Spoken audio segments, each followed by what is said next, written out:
Lisa is an artist based in Kuala Lumpur, Malaysia. Her style is influenced by the post-impressionist.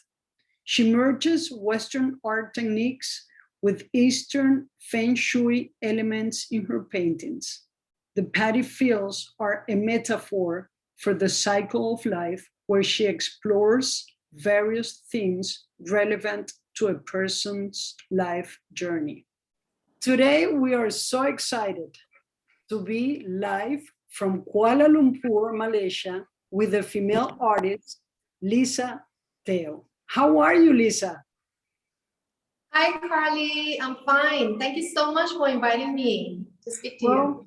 It is our pleasure to get to know all the female artists and their stories and adventures in the art field. Who is Lisa Teo, the artist? I'm actually a full-time artist based in Kuala Lumpur, Malaysia. This is the capital city of Malaysia. And I live here with my 2 teenage children and my dog. And I actually had a late start in art. I started my career actually as a lawyer for a few years before quitting to look after my children full-time.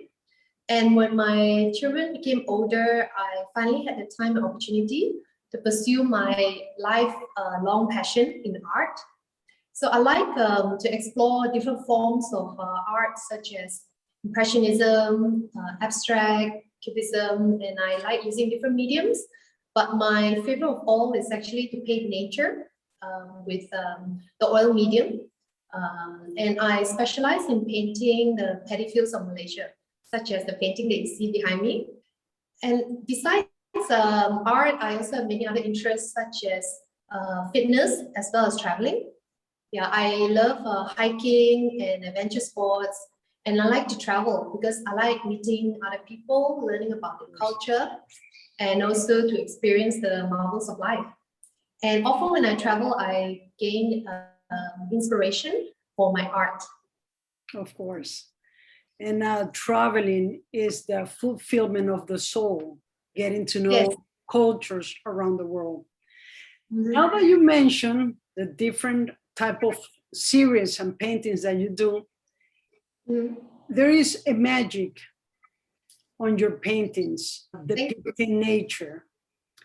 They reflect spirituality besides the beauty of the natural world around you. Now, why painting particularly the paddy fields in Malaysia? Rice is actually a staple diet of many Asians.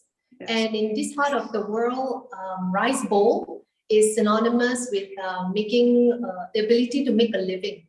Yes. So paddy is widely grown in many countries in Asia. And yeah, I love visiting paddy fields. I love the vast expanse of the fields that change each time that I visit, depending on the season, whether it's planting, growing, harvesting.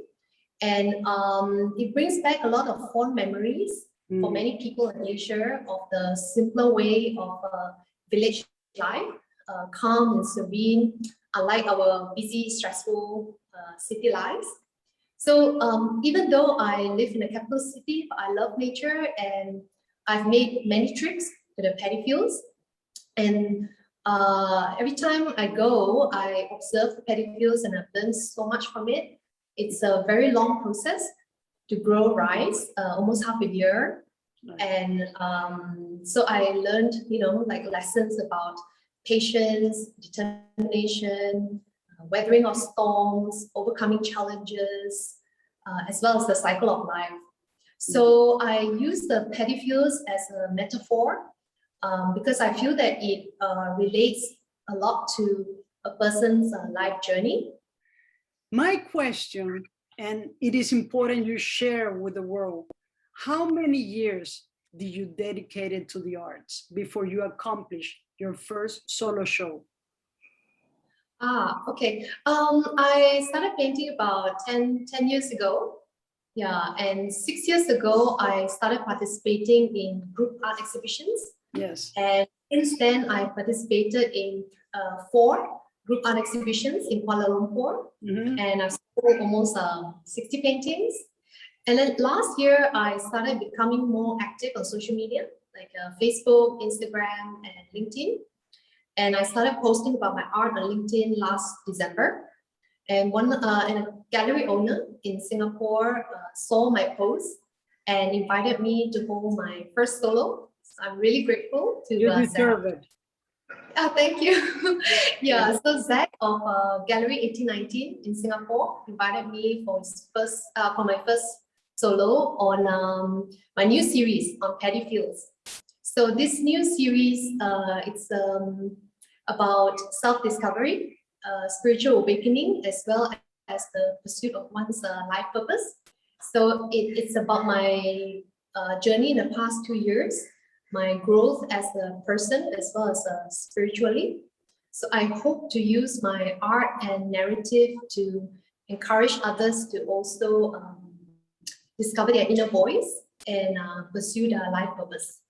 I read on your webpage that you include Fen Shui elements in your paintings. Can you tell me a little bit about that?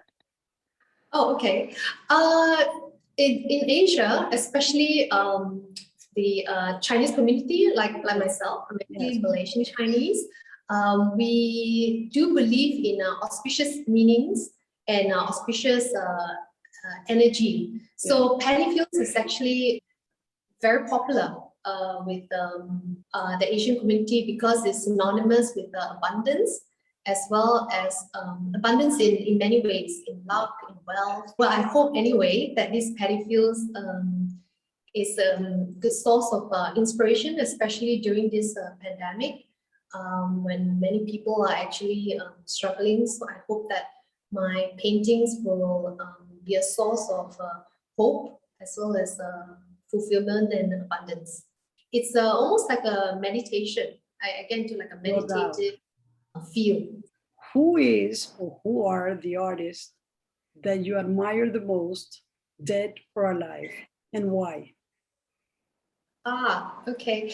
My favorite artist of all is actually the post-impressionist French artist, Paul Cézanne.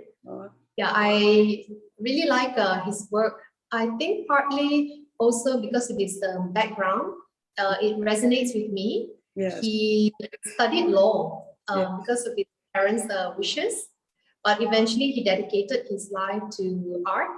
So similarly, I also wanted to pursue fine art at university, but my parents preferred me to take up a profession, so I picked law. Yes. So I find his story very inspiring for me. And whenever I travel, I make it a point to visit art museums. And Cézanne's work has always stood out for me. I love his colors, his composition, and I like to study his brushstrokes. And I feel that his work is pure in the sense that when he inherited his family wealth, he need not worry about finance, and he could create any art that he likes.